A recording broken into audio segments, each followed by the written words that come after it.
Dame i gospodo, uputila sam kaznenu prijavu glavnoj državnoj odvjetnici Hrvoj Šipek protiv vlasnika tvrtke Drava International Zvonimira Bedea, državnog tajnika u Ministarstvu gospodarstva Mile Horvata, glavnog državnog inspektora Andrije Mikulića i ravnatelja civilne zaštite Damira Truta.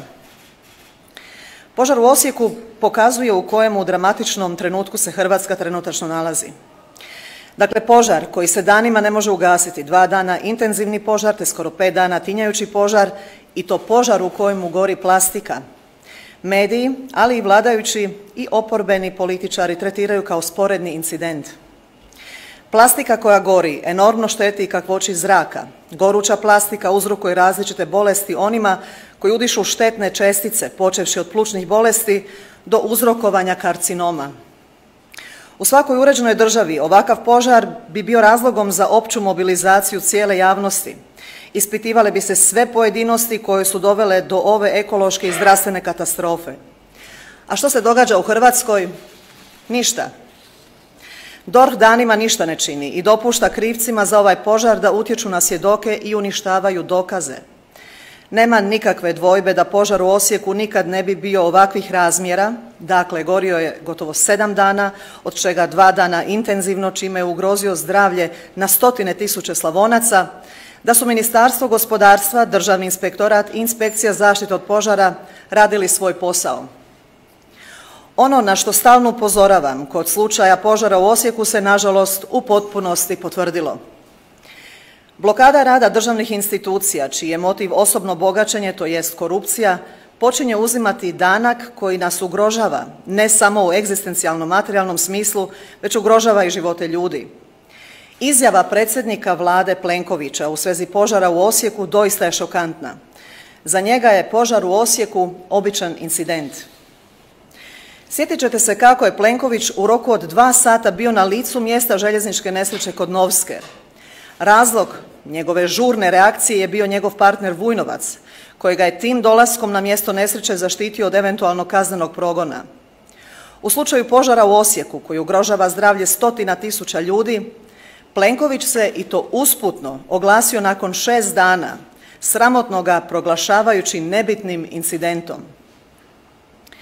Plenkoviću je bezvezan i nebitan požar koji je rezultat rada njegove Vlade i njegovih dubioznih podupiratelja kao što su Andrija Mikulić i Mile Horvat, zvani Topdžija.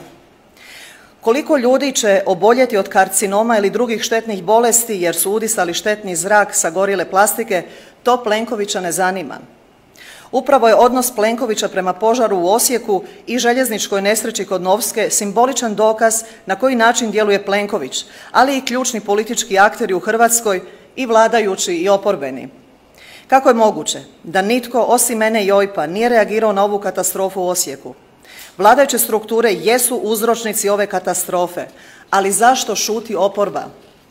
Požar ovakvih razmjera i ugroza opće sigurnosti i zdravlja stanovništva obvezuje sve aktere na političkoj sceni da dignu svoj glas i traže utvrđivanje odgovornosti za ovu katastrofu.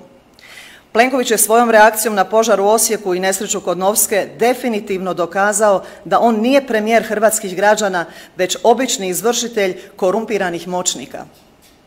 Plenković je demonstrirao ono što svi razumni ljudi u Hrvatskoj znaju, a to je da je za Plenkovića i cijelu tu strukturu, počevši od Jandrokovića, Šeksa pa do Milanovića, interes naroda ne postoji. Za njih postoji interes moćnika koji su ih instalirali i s kojima Hrvatsku drže u mraku korupcije i nereda. Jer Plenković je u izjavi u kojoj je govorio o požaru u Osijeku izjavio i da ne postoji afera HEP plin. Za Plenkovića je krađa hrvatskih poreznih sredstava od strane odabrane elite dopuštena. Njega ne zanima kako žive hrvatski građani, koji osnovne potrepštine moraju plaćati više nego građani u Njemačkoj, kojima je standard višestruko veći. Plenkoviću je jedino bitno da DORH ne radi po zakonu kako bi on ostao na slobodi. Plenković ne smjenjuje šefa HEP-a Franu Barbarića jer mu Barbarić prijeti da će prokazati Plenkovićevu upletenost u korupciju. Znači, Hrvatska ima ucijenjenog premijera.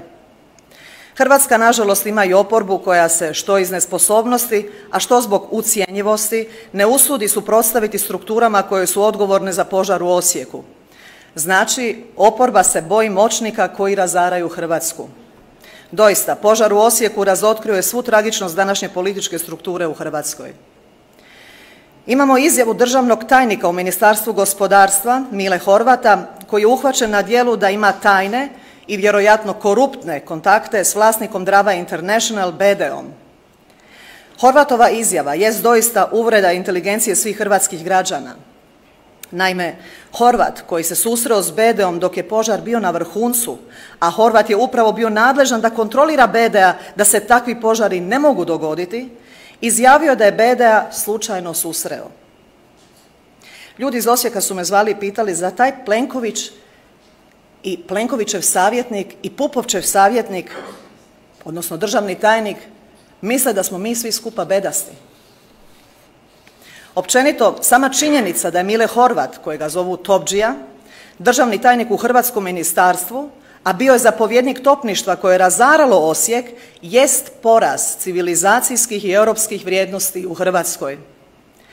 Dame i gospodo, Vlada svake države postoji kako bi skrbila za građane te države.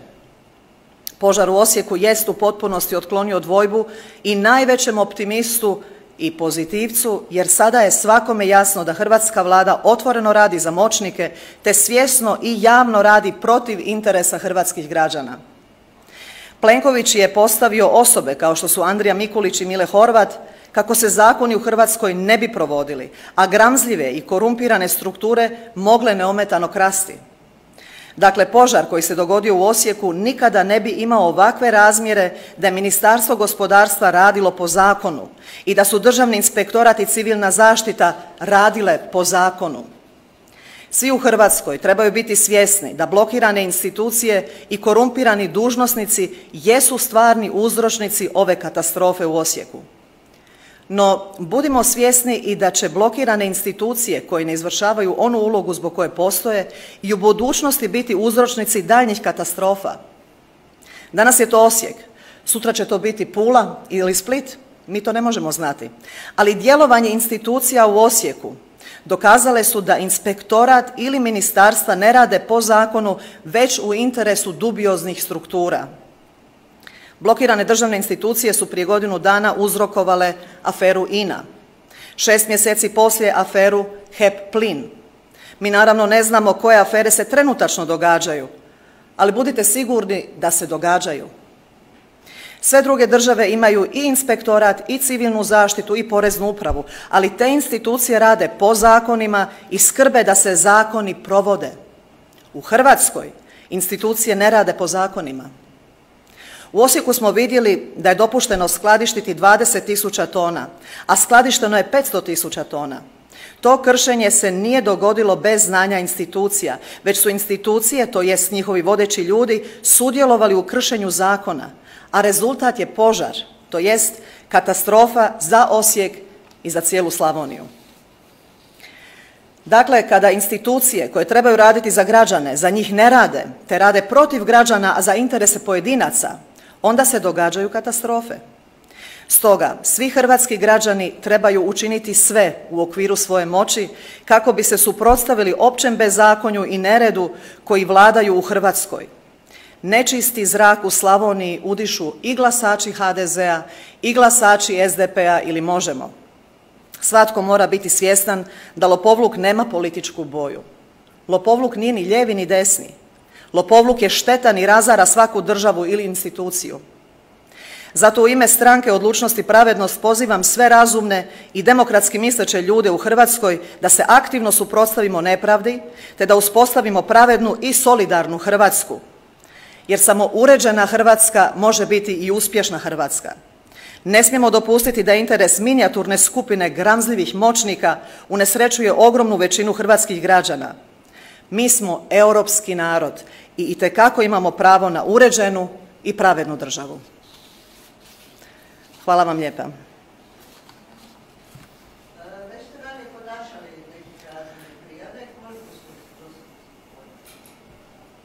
Morala bih ući u arhivu, ali sve te kaznene prijave koje podnosim i koje šaljem glavnoj državnoj odvjetnici su i svojevrsna arhiva za kasnije postupanje protiv te iste glavne državne odvjetnice zato što je kršila zakon ne provodeći zakon i ne procesuirajući upravo te slučajeve.